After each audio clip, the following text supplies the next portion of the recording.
கர்த்தர் உன்னை தினமும் தேடி வருகிறார் என்ற தலைப்பில் அதிகமாக தியானித்து வருகிறோம். இன்று கர்த்தருடைய வார்த்தை தியானிப்போம்.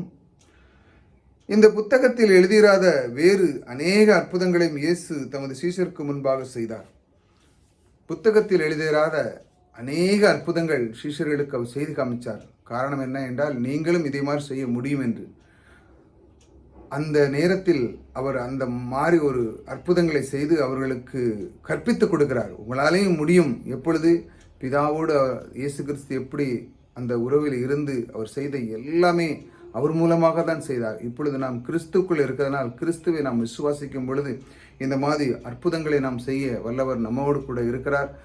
தொடர்ந்து இந்த மாதிரி வார்த்தைகளை நாம் கேட்போம். அற்புதம் செய்கிறவர் உங்களுக்குள்ளே இருக்கிறாருங்க. நீங்கள் அதை விட்டு விடாதீர்கள். இயேசு கிறிஸ்துவை நீங்கள் விசுவாசிக்கும் பொழுது உங்களுடைய வாழ்க்கையிலே விசுவாச வாழ்க்கையை நீங்கள் வளர்த்து பில்டு பண்ணும்போது அவர் நமக்கு சிந்தின அந்த சிலுவையின் இரத்தத்தை நாம் எப்படி அதை விசுவாசிக்கும் பொழுது அதன் மூலமாக நமக்கு எந்த நேரத்திலும் நமக்கு அற்புதங்களை செய்கிறவர் நம்மோடு கூட இருக்கிறார். ஆகையால் இந்த மாதிரி வார்த்தைகளை விட்டுவிடாமல் தினமும் கர்த்தர் உன்னை தினமும் தேடுகிறார் என்ற தலைப்பில் அவர் இன்னைக்கு சொல்கிறார், நான் உனக்கு அற்புதங்களை செய்கிறவன்.